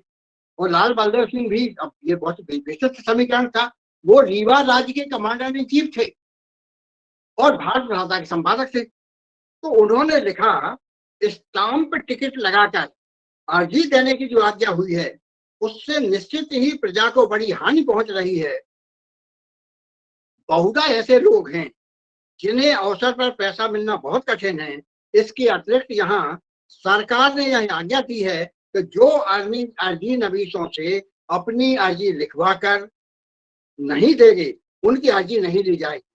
विचाराधीन बात यह है कि दीन मनुष्य अर्जी की लिखाई और उस पर स्टाम्प का व्यय क्यों कर दे सकता है। इसका तात्पर्य उनका मुंह बंद करना है। जो वास्तव में उनके ऊपर अत्याचार है, सरकार को शीघ्र यह आज्ञा उठा लेनी चाहिए। ऐसे बहुत से हमारे यहाँ प्रकरण हुए हैं जिनसे हिंदी नवजागरण को, पत्रकारिता को और पत्रकारिता के माध्यम से स्वतंत्र संघर्ष को गति मिली है। और ऐसा ही एक और उदाहरण आपका आता है कि ग्वालियर से जयजी प्रताप नाम का अखबार निकल गया था। तो ये रियासत का अखबार, लेकिन इसमें भी कहीं ना कहीं बात आई जाती थी, क्योंकि दिल में जो बात होती है ये कहीं बहुत ज्यादा आप छुपा नहीं सकते। तो 30 अगस्त 1905 के जयजी प्रताप में देखिए आप कैसे बात निकलती है। स्वदेशी वस्तु का प्रचार और बंगाल प्रदेश। बंगाल विच्छेद का मामला जब से सरकार की ओर से पास हुआ है तब से समस्त बंगाली जाति में आंदोलन फैला हुआ है। इस संबंध में बंगालियों ने एक भारी प्रतिज्ञा की है कि वे अब विलायती वस्तुओं का इस्तेमाल बिल्कुल नहीं करेंगे और देसी वस्तुओं का ही इस्तेमाल करेंगे। इस प्रतिज्ञा का यह प्रभाव हुआ है कि बंगाल में यूरोपियन सौदागरों को बड़ी हानि पहुंची है और देसी वस्तुओं की मांग होने लगी। ये वो प्रयास हैं, छोटे प्रयास हैं, बड़े प्रयास हैं, लेकिन इन सब का एक अर्थ ये है कि इससे आजादी के आंदोलन को गति मिली और उसमें समाचार पत्रों के उनके संपादकों की भूमिका थी। वो एक साथ कंधे से कंधा मिलाकर चलने को लड़ने की थी, जिसमें आपने देखा उन्होंने विवरण छोटे छोटे आए हैं। और वो विवरण ये है कि कितने सारे प्रेस बंद हो गए, कितने संपादकों को जेल हुई, इनको कितने जुर्माने भरना पड़े और कितने तरह के बार बार अंग्रेजों ने बहुत चालाकी से ऐसे ऐसे कायदे कानून बनाए कि जिससे अंकुश तेज कर सकें। इसके बाद भी संघर्ष जारी रहा। हमारे ही नरसिंहपुर जिले का बहुत बढ़िया उदाहरण है। हमारे यहाँ करेली एक जगह है जो नरसिंहपुर जिले में सबसे ज्यादा चेतना संबंधित जगह मानी जाती है राजनीति। वहां करेली का जो पुलिस थाना था, उस पुलिस थाने के एकदम बाजू में पंडित होतीलाल वैद्य की एक उनकी आयुर्वेद वाली दवाखाना था। अब वहां इंतजाम ये हुआ कि एक स्वाधीनता नाम की एक बुलेटिन निकलती थी, भूमिगत बुलेटिन। ये लड़ाई की खबरें यहाँ से वहां भेजने के लिए संवाद के माध्यम से मेरे पिताजी उसके संपादक और संयोजक। अब ये क्या करते थे कि वैद्य दादा जो थे वो वैद्य दादा रात में चूरन वगैरह करते थे। असली जो आयुर्वेद का डॉक्टर होता है वो कंपनियों की दवाइयां नहीं लिखता है, वो खुद बना के देता है जिससे शुद्ध बना रहे। तो चटनी वो अपने चूरन पीसते थे और जो खलबट्टा था बड़ा, उसके जो बट्टा था उसके ऊपर उन्हें घुंघरू बांध रखे थे, तो अच्छे जोर से आवाज होती थी। तो वहां जब तक वो चूरन पिसता रहे तब तक वो बुलेटिन छप जाता, साइकिल स्टैंड हो जाता था। और सवेरे वो पुड़ियां बना बना के पुलिस वालों को भी दे आते थे। तो वो इसमें खुश थे कि हमें चूरन मिल रहा है और इसकी यार बेकाम हो जाया करता। एक और बहुत विचित्र उदाहरण जो हम कहते हैं भारत की आत्मा का एक तरह से परिचय भी देने वाला उदाहरण है, और ये असाधारण घटना है। आपने सबने रामायण पढ़ी है, रामचरितमानस। रामचरितमानस में एक प्रसंग है जब केवट से कहते हैं रामचंद्र जी कि आप हमको गंगा पार कराइए, तो है ना, मांगी नाव ना केवट आना। तो गांधी जी का बहुत प्रसिद्ध एक दौरा हुआ 1933 में, उसे इतिहास में हरिजन दौरे के नाम से जाना जाता है।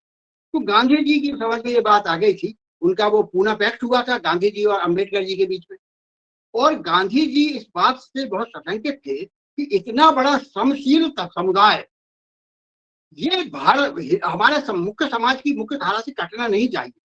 और उन्होंने इसके लिए अपने जीवन का एक उद्देश्य बनाया कि हमको अछूत उद्धार का काम करना है और इस समुदाय को हमारे बीच में रहना है, हमारे भाई हैं और हमारे अनिवार्य अपरिहार्य अंग। तो हरिजन दौरे के बीच में ही वो 1 दिसंबर 1933 को सवेरे पैसेंजर ट्रेन से करेली रेलवे स्टेशन पर उतरते। उन्हें जाना था अनंतपुरा। अनंतपुरा सागर जिले में देवरी के पास ऐसी जगह है जहाँ खादी का काम लोग स्वतः प्रेरणा से कर रहे थे बरसों। तो गांधी चाहते थे हम भी जाके देखा, उनका हौसला अफजाई करें।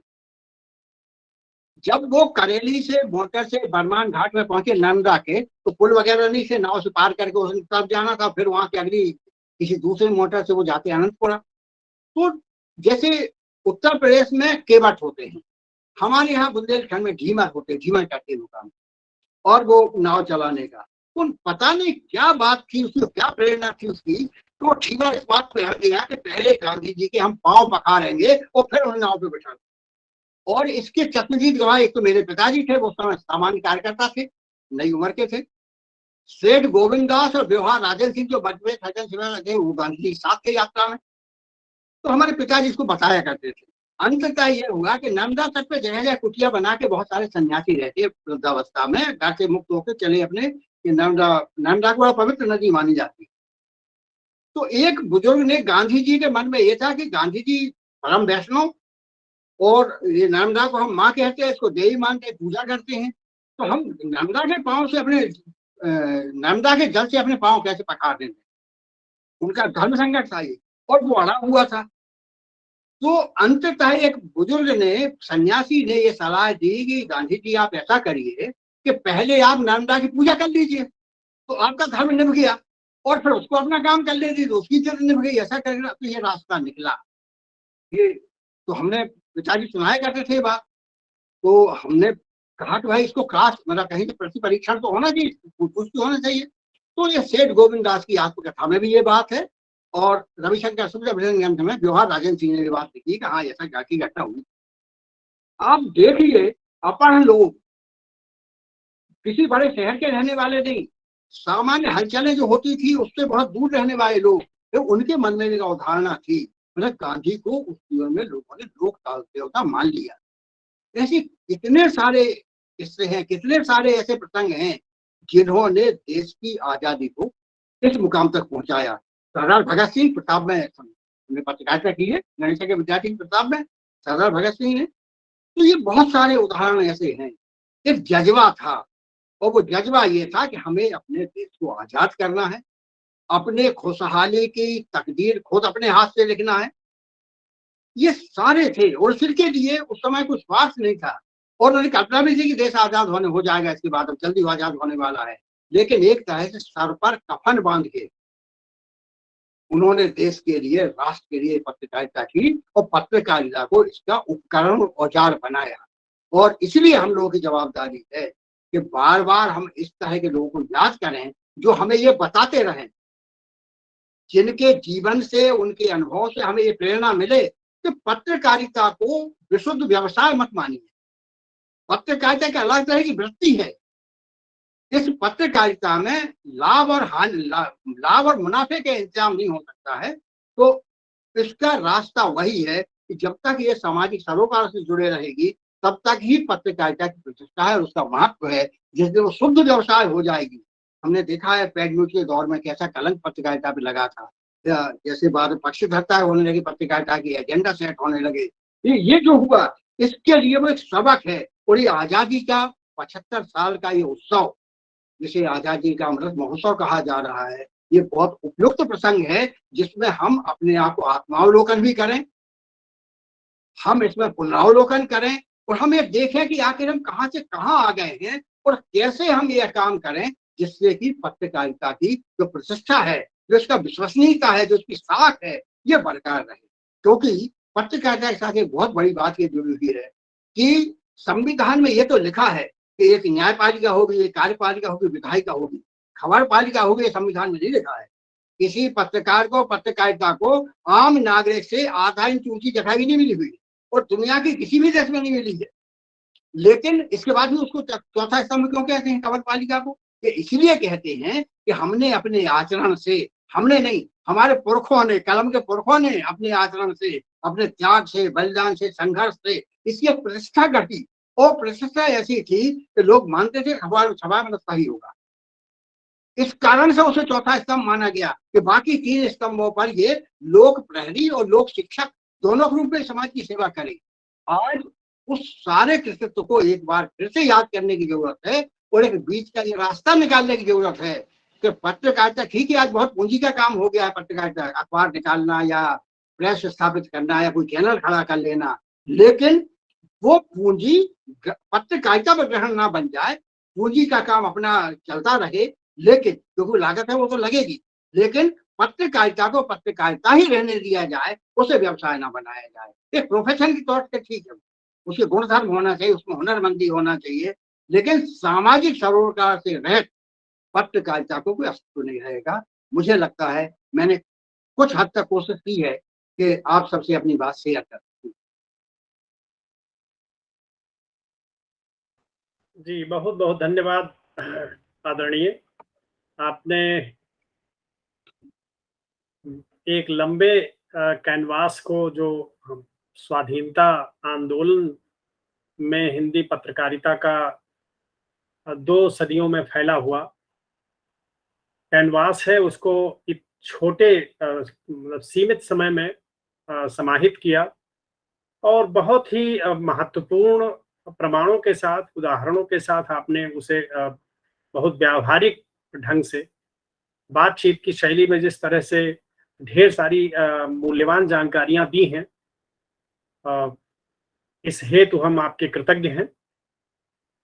और हमारे साथ जो भी प्रतिभागी साथी पूरे देश से जुड़े हुए हैं,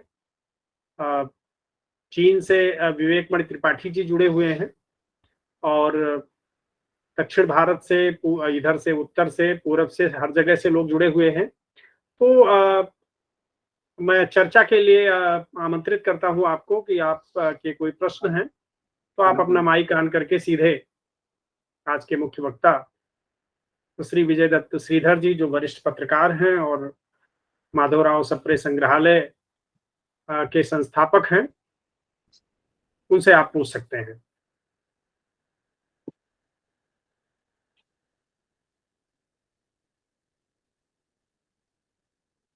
किसी तरह की कोई जिज्ञासा, प्रश्न या कोई पूरक बात, बशर्ते संक्षेप में हो, तो आपका स्वागत है। माइक ऑन करके आप पूछ सकते हैं। गुरुदेव सादर प्रणाम। मैं डॉक्टर मुनीब शर्मा इलाहाबाद से।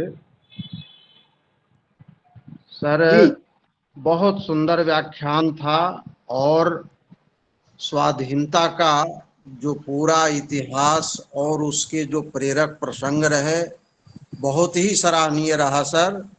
और इतना प्रेरक था कि उसको शब्दों में बयां नहीं किया जा सकता। बस ये है कि नई पीढ़ी इससे प्रेरणा ग्रहण करके और जो पत्रकारिता का शुद्धतम रूप है जिसे आपने संकेत किया कि इसे व्यावसायिकता से न जोड़ा जाए, तो अगर इसको स्वीकार करती है, आत्मसात करती है, तो मैं समझता हूं कि ये बहुत बड़ी उपलब्धि होगी आज की, क्योंकि इस भौतिकवादी युग में सब कुछ बहुत तेजी से बदल रहा है और एक तरह से व्यावसायिकता का रूप लेता जा रहा है। तो जरूरत है इस पत्रकारिता को सुरक्षित और संरक्षित करने की, जो तटस्थ और निष्पक्ष रूप से जो है अपनी बात देश हित में, समाज हित में प्रस्तुत कर सके और सबके लिए प्रेरणादायी और उपादेय सिद्ध हो सके। पत्रकारिता की ये उपयोगिता आज भी उतनी ही प्रासंगिक है जो आजादी से पूर्व थी, मेरा ये मानना है, बल्कि आज उसकी और अधिक उपादेयता सिद्ध होगी, क्योंकि आजादी के अमृत महोत्सव के इस अवसर पर अगर हम उस आजादी और स्वाधीनता से कुछ अमृत ले सकते हैं तो वह यही होगा कि हम अपनी उस विरासत को बचा सकें, उसको अक्षुण्ण रख सकें। तो सर, आपको सादर प्रणाम और बहुत बहुत धन्यवाद। आपने बहुत सुंदर व्याख्यान दिया और बहुत अच्छा प्रेरणा प्रदान की, इसके लिए सादर साधुवाद, बहुत बहुत धन्यवाद सर।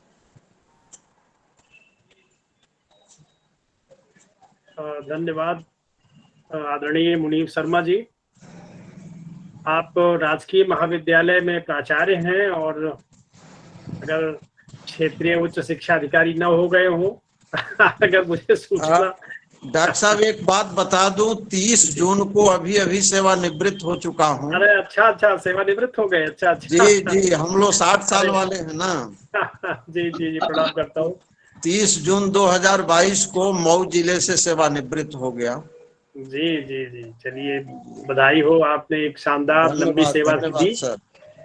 तो बहुत ही महत्वपूर्ण आपने जो एक पूरक वक्तव्य के रूप में बात कही है, ये जो आज़ादी का अमृत महोत्सव है, इसमें जो हमारी एक महान जो विरासत है पत्रकारिता की और स्वतंत्रता आंदोलन की, अगर उस अमृत की कुछ बूंदें नई पीढ़ी ग्रहण कर सकेंगी तो निश्चित रूप से हमारा जो देश है वो और प्रगति करेगा, जिससे तेजस्विता बनी रहेगी।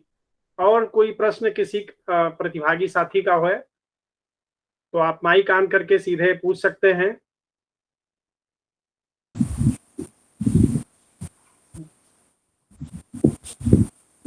जी, विपिन राम पगारे जी कुछ पूछना चाहते हैं? जी सर। हाँ, स्वागत है। प्रणाम सर, मैं ये पूछना चाहता हूँ कि अभी जो इलेक्ट्रॉनिक मीडिया का जमाना है, इंटरनेट का जमाना है, तो इस जमाने में जो प्रिंट मीडिया है इसका भविष्य क्या होगा?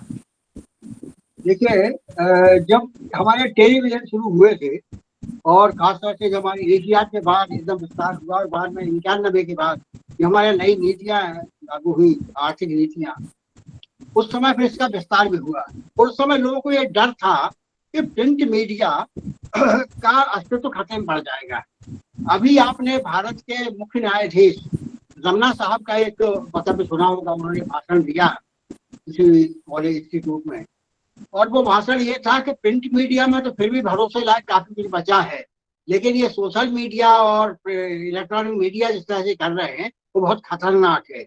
वो जैसे मीडिया ट्रायल और ये सारी चीजों को लेकर मेरा अपना मानना ये है कि जब से ये टेलीविजन का विस्तार हुआ तब से भारतीय भाषाओं में समाचार पत्रों की प्रसार संख्या बढ़ी। जब से ये हुआ तब से जो कुल राजस्व होता हमारे विज्ञापन का, उसमें भारतीय भाषाओं के समाचार पत्र पत्रिकाओं का हिस्सा बढ़ा है। मतलब कोई खतरा नहीं हुआ है, किसी से किसी के लिए खतरा नहीं होता है, हर माध्यम अपनी जगह बनाता है। जैसे आप देखेंगे, आपको हम सबको अनुभव है अभी इसका क्या नाम आपका, अन्ना हजारे के आंदोलन का। उस समय उसके विस्तार में और देश भर में उसकी लौ जलाने में सोशल मीडिया ने बड़ा भारी भूमिका निभाई थी। लेकिन आज सोशल मीडिया जिस खतरनाक रूप में है कि उसकी कोई जिम्मेदारी नहीं है, वो गंभीरता ही नहीं है जिसके मन में जो आ रहा वो कह रहा है, जिसके मन में जैसी आ रहा है वैसी भाषा बोल रहा है, उसमें फेक न्यूज भी है, सब है।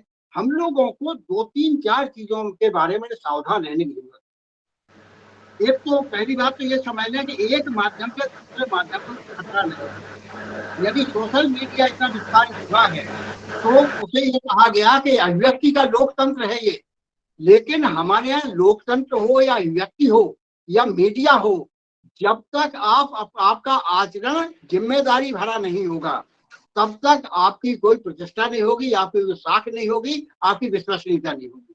आप अगले मनोरंजन के लिए माध्यम नहीं है, आपका गुरु गंभीर दायित्व है, ये हमें समझने की बात है। तीसरी बात जो शुरू में मुझे लगा था कि मेरे दिमाग से एकदम उत्तम होता है, एक ही बात, हमारे पौराणिक आख्यानों में हम लोग बहुत सारी चीजें ढूंढते हैं।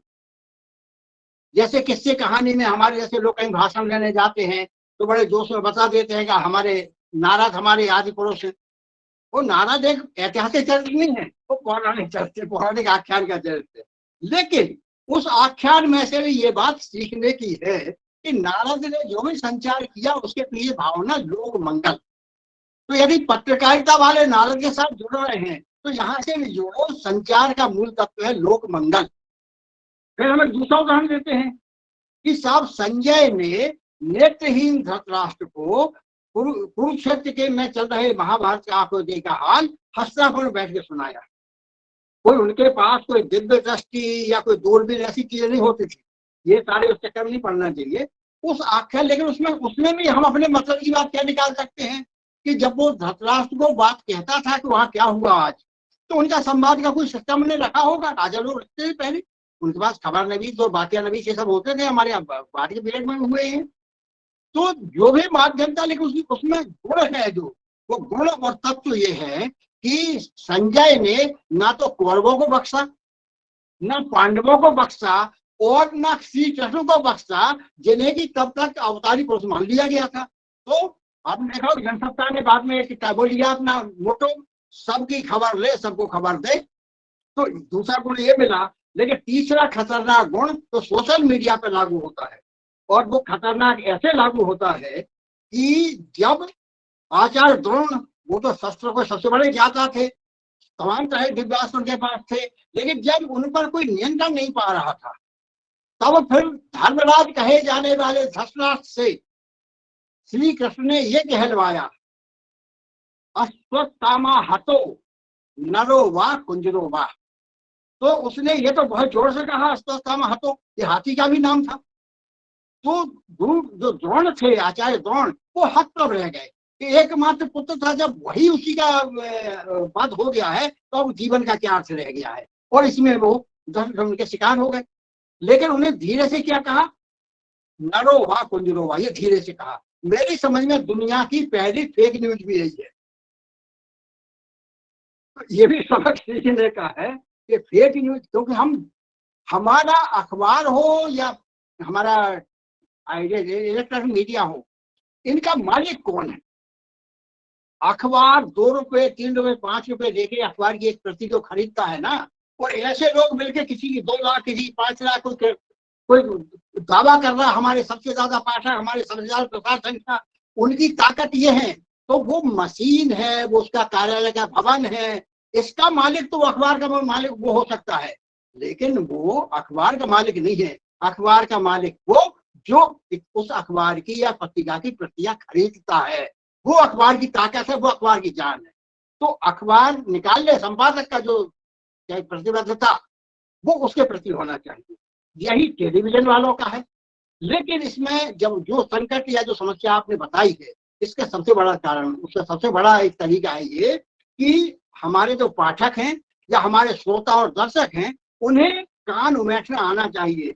यदि कोई अखबार आपको लगता है कि सही पत्रकारिता नहीं कर रहा है, अपना कर्तव्य ठीक से नहीं निभा रहा है, तो उन्हें अखबार को खरीदना बंद कर देना चाहिए। यदि आपको लगता है टेलीविजन पर ठीक से बात नहीं आ रही है, एजेंडा सेट कर रहे हैं, तो आपको रिमोट कंट्रोल से उसको बंद करना चाहिए चैनल को। दर्शक संख्या घटेगी भी, डाले पे आ जाएगी, क्योंकि इनके प्राण धन में बसते हैं।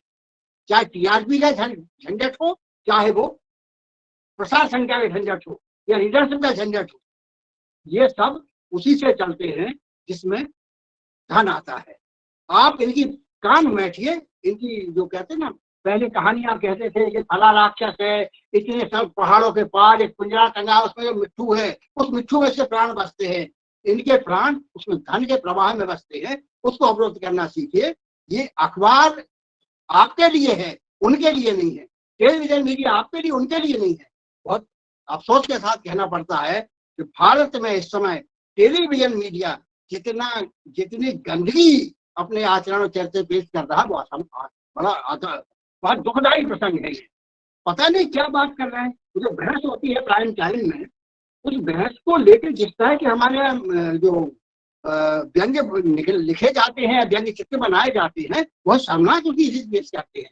लेकिन जिम्मेदारी, पत्रकारिता की पहली शर्त है जिम्मेदारी, दूसरी शर्त सामाजिक सरोकार। ये नहीं होंगे तो पत्रकारिता का अस्तित्व ही नहीं बचेगा। जी धन्यवाद। डॉक्टर छाया जी ने चैट बॉक्स में पूछा है कि आज इस समय बाल पत्रकारिता की स्थिति क्या है, कृपया बताने का कष्ट करेंगे। बाल पत्रकारिता मतलब हिंदी में तो अभी इस समय ये ऐसा दौर चल रहा है जिसमें आप देख लो एक के बाद एक नंदन बंद हो गई, पराग बंद हो गई, कितनी सारी पत्रिकाएं लगातार बंद हो रही हैं। और ये हिंदी वालों की कमजोरी का भी प्रतीक है। ये हमारा धार्मिक बंद हो गया, साप्ताहिक हिंदुस्तान बंद हो गया, कल्पना बंद हो गई, निर्माण बंद हो गया, रविवार बंद हो गया, और हिंदी जगत में कोई हलचल नहीं हुई। उसके पढ़ने वालों ने कोई हल्ला, कोई आवाज नहीं उठाई कि आप कैसे बंद कर रहे हैं। और ये संस्था ऐसी नहीं थी कि जो 10-20-50 करोड़ का झटका ना झेल सके। इनकी आमदनी 1000-2000 करोड़ रुपए सारे मुनाफा बचता है, तो इन कंपनियों से निकाले जा सकते थे, लेकिन वो बहुत गलत हुआ वो। और ये बाल पत्रकारिता के साथ भी यही हो रहा है। अब अकेले चंदा मामा निकल रहे किसी तरह से। एक जमाने हमारे यहाँ संग्रहालय में है, मैं तो अभी आपसे ये अनुरोध करता हूँ कि जिनके यहाँ भी विद्यार्थियों के अध्ययन दौरे हों, वो आप कभी कार्यक्रम बना के सप्रे संग्रह आइए, आपको हमारा बहुत समृद्ध अतीत देखने को मिलेगा। वो ऐसा अतीत होगा जो भविष्य के लिए आपको एक आशा, उम्मीद और अच्छी संभावना जगाएगा।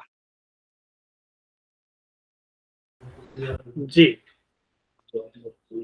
धन्यवाद। और संतोष मिश्र जी का प्रश्न है कि वर्तमान समय के पत्रकारिता की दशा दिशा पर कुछ विचार आपके। बात तो खैर आ गई है, ये आ गई फिर भी है। अगर आपको कुछ देखिए ऐसा है, पत्रकार को हमेशा ये सोचना चाहिए कि हम किनके लिए पत्रकारिता कर रहे हैं। आपको समाज में सम्मान क्यों मिल रहा है? आज के बारे में ये कहा जाता है कि पत्रकारिता का प्रभाव बढ़ा है, लेकिन उसकी प्रतिष्ठा घटी है। वो जो पेड न्यूज वाला जो कलंक हुआ था, जिसमें अखबार वालों ने वो जगह बेच दी अपना पैकेज के नाम पर, और अपने पाठकों को ये बताया नहीं, ये जगह हम बेच चुके हैं, इसमें जो भी लिखा वो अखबार का नहीं है, उनके यहाँ जो आया हम लोगों को छाप रहा है, इसका पैसा ले चुके हैं। ये विश्वासघात हमने पाठकों के साथ किया। उसके खिलाफ हमारे यहाँ सावंत साहब ने, बीजी वर्गीस साहब ने, स्वयं प्रभात जोशी जी ने बड़ा एक आंदोलन खड़ा किया था, लेकिन प्रभात जी के अचानक निधन के कारण वो बीच में थम गई। रामदास जी वगैरह रिव्यू उसमें कुछ करते रहे थे। हम तो ये कह रहे हैं कि इस समय प्रेस काउंसिल नाम की संस्था जो है उसका कोई वजूद नहीं है। वो तो नख दंत विहीन संस्था है। वो किसी, अब तो उसके जो पहले टीका टिप्पणी करते थे वो छापना पड़ती थी अखबार में, अब तो लोग वही परवाह नहीं करते। लेकिन अब एक जरूरत है कि तीसरा प्रेस आयोग, जिसमें प्रेस मतलब तीसरा मीडिया आयोग गठित होना चाहिए, और ये बाकायदा एक न्यायिक व्यवस्था जैसी होना चाहिए, जिसमें सम्मान करके बुलाया भी जा सके। और इसके लिए आचार संहिता बनना चाहिए। वो आचार संहिता सरकार नहीं बनाए, न सरकार चलाए, वो आचार संहिता अर्ध न्याय व्यवस्था के तौर पर हो, और उसका पालन सारे हमारे पत्रकार मित्र करें, प्रबंधन भी करें। उसकी बहुत जरूरत है। जी धन्यवाद। बहुत मूल्यवान सुझाव आपने दिया है। ये अमल में लाने की बात होनी चाहिए। और किसी प्रतिभागी साथी के कोई प्रश्न है तो आप आमंत्रित हैं, अपना माइक ऑन करके पूछ सकते हैं। हाँ, सोनू कुमार जर्नलिस्ट। हाँ जी जी जी, स्वागत है।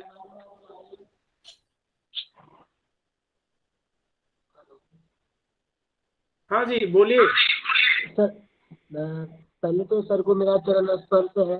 मैं पटना बिहार से सर जुड़ा हुआ हूँ। मेरा नाम सोनू मिश्रा है, हिंदी पत्रकारिता और इसी वर्ष में उत्तीर्ण हुआ कि जो आज का जो डिजिटल जो मीडिया का जो हालात चल रहे हैं, क्या हिंदी पत्रकारिता के जो छात्र हैं, क्या आने वाले समय में उनके लिए एक चुनौती है? क्या इसके बारे में आप क्या कहना चाहेंगे?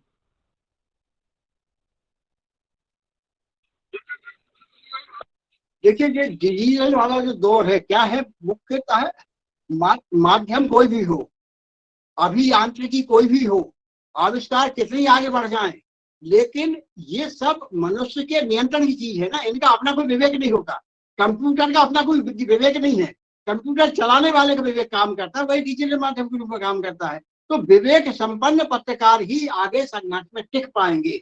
उन्हें भीड़ का हिस्सा बनने के बजाय अपने आप को भीड़ से अलग दिखना चाहिए, अच्छे काम के माध्यम से। जी जी,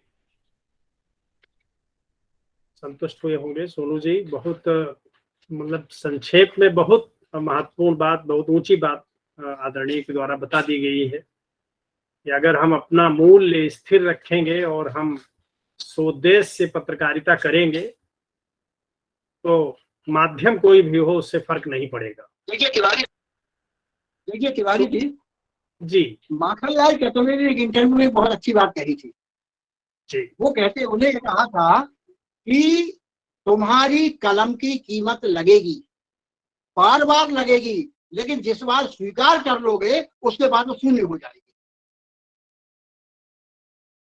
जी एक बात। दूसरी बात, हम लोग अकबर इलाहाबादी का एक शेर कहते हैं, वो बड़े जोश में कहते हैं, उस जोश का कोई कारण नहीं है। अब वो शेर है, क्यों न कमानों को न तलवार निकालूं, जब तोप मुकाबे लो तो अखबार निकालूं। अकबर इलाहाबादी ने जब ये शेर कहा था तब देश संघर्ष के पथ पे था और पत्रकारिता से हिस्सेदारी कर रही थी। बाद का अनुभव कुछ और हुआ, तो उन्हीं अकबर इलाहाबादी ने एक शेर और लिखा जिसमें आपका सबका जवाब मिल जाएगा। उस शेर में उन्होंने ये लिखा दूसरा कि बूट डासन ने बनाया, मैंने एक मजमू लिखा। जैसे आजकल दिमाग वगैरह जूते चलते हैं ना, उस समय इंग्लैंड की डासन कंपनी के जूते बहुत मशहूर थे और चल रहे थे। तो बूट डासन ने बनाया, मैंने एक मजमू लिखा, मेरा मजमू चल ना पाया, उनका जूता चल गया।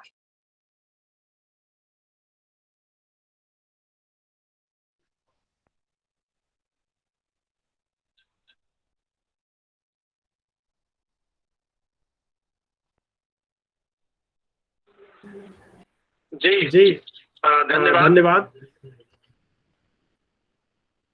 अंतिम प्रश्न अगर किसी का है तो लिया जा सकता है और फिर आगे बढ़ेंगे।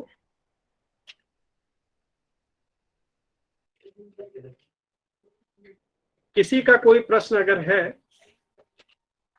तो आपका स्वागत है।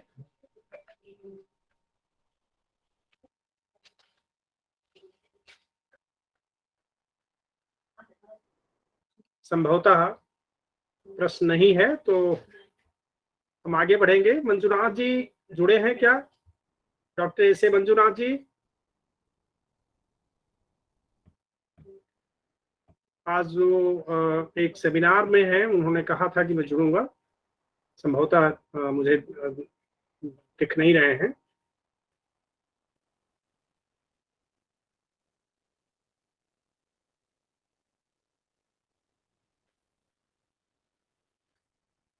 गुरुवर डॉक्टर शैलेंद्र नाथ मिश्र सर, मेरी आवाज सुन रहे हैं?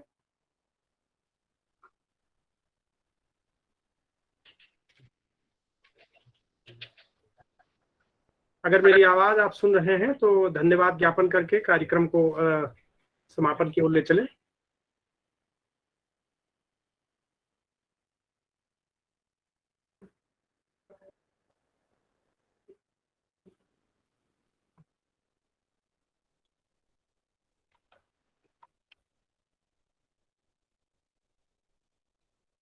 तो संभवतः आपकी इजाजत हो, हाँ हाँ जी जी जी, तो जी। मैं एक सूचना के साथ इसका समापन खुद ही कर देता हूँ। जी जी, एक बड़ी महत्वपूर्ण सूचना है।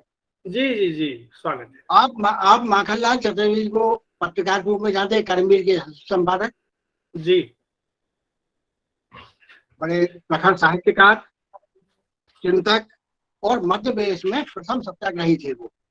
जी तो माखनलाल चतुर्वेदी की जन्म तारीख है 4 अप्रैल, और बहुत दिनों से जब इनका शताब्दी मनाई गई थी, माखनलाल जी की जन्म शताब्दी, तब ये बात उठी थी कि उनका जो जन्म ग्राम है बाबई, उसका नाम माखन नगर किया जाए। ये बात हुई थी 1889 में, 1889। जी। लेकिन ये हो नहीं पा रहा था, और शिथिलता, किसी को लगा होगा इसमें क्या प्रयोजन है। लेकिन अभी इस बार 4 अप्रैल को 1989 में हुआ होगा जी। 1989, हाँ, हाँ हाँ 1989 जी जी में ये बात उठी थी 100 साल पूरे होने पर, लेकिन जी हो जी नहीं पा रहा था।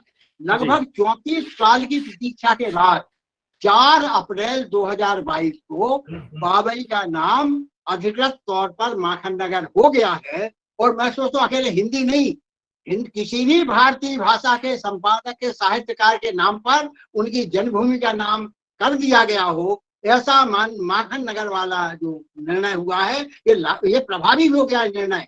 ये पहली घटना है अपने तरह की, ऐतिहासिक घटना है।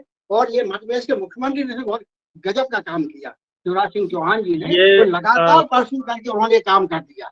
तो मुझे लगता है हमको इस माध्यम से उन्हें धन्यवाद भी देना चाहिए, और हमारे हिंदी समाज को सूचना ग्रहण करना चाहिए गर्व के साथ कि हमारे एक पुरोधा, हमारे एक पुरखे को इतना सम्मान मिला। निश्चित रूप से ये हम सभी के लिए गौरव का विषय है। और मध्य प्रदेश के माननीय मुख्यमंत्री शिवराज सिंह चौहान जी बहुत बहुत साधुवाद के पात्र हैं कि उन्होंने ऐसे महान तेजस्वी पत्रकार और लेखक माखनलाल जी के नाम से उनकी जन्मभूमि का नामकरण किया है। बहुत महत्वपूर्ण सूचना दी है। 4 अप्रैल 2022 को ये संभव हो सका, इसके पहले भी प्रयास हुए थे। तो मैं लाल बहादुर शास्त्री महाविद्यालय गोंडा के हिंदी विभागाध्यक्ष प्रोफेसर शैलेंद्र नाथ मिश्र सर को सादर आमंत्रित करता हूं कि वो धन्यवाद ज्ञापन करके कार्यक्रम को समापन की ओर ले चलें। गुरुवर प्रोफेसर शैलेंद्र नाथ मिश्र सर। बहुत बहुत धन्यवाद सर। मैं थोड़ा सा आपसे अपनी कोई एक समस्या भी साझा करना चाह रहा था, और ये कनेक्ट नहीं हो पा रहा था, इसके लिए मैं क्षमार्थी हूँ। बहुत ही व्यवस्थित और बहुत ही गंभीर, और सारे प्रश्नों का उत्तर जिस तरह से आपने दिया है वो हम लोगों के लिए बड़ा महत्वपूर्ण है। सर, एक संभावना जो प्रिंट मीडिया और इलेक्ट्रॉनिक मीडिया को या डिजिटल मीडिया को लेकर के की जा रही है, उसमें जो इसके मसीहा मार्शल मैकलुहान है, उन्होंने एक सूत्र दिया था, माध्यम ही संदेश है। जी, ये जो माध्यम ही संदेश है सर, इसका जो माध्यम संदेश को ले जाने का वाहन है, व्हीकल है। माध्यम, जी, कोई भी माध्यम हो, चाहे प्रिंट हो चाहे इलेक्ट्रॉनिक मीडिया हो, वो संदेश के संदेश नहीं हो सकता है। वो संदेश का लेकिन माध्यम वो होगा। कह रहे हैं कि एक ऐसी स्थिति आएगी कि जब माध्यम ही संदेश हो जाएगा, संदेश गायब हो जाएगा, केवल माध्यम ही बचेगा।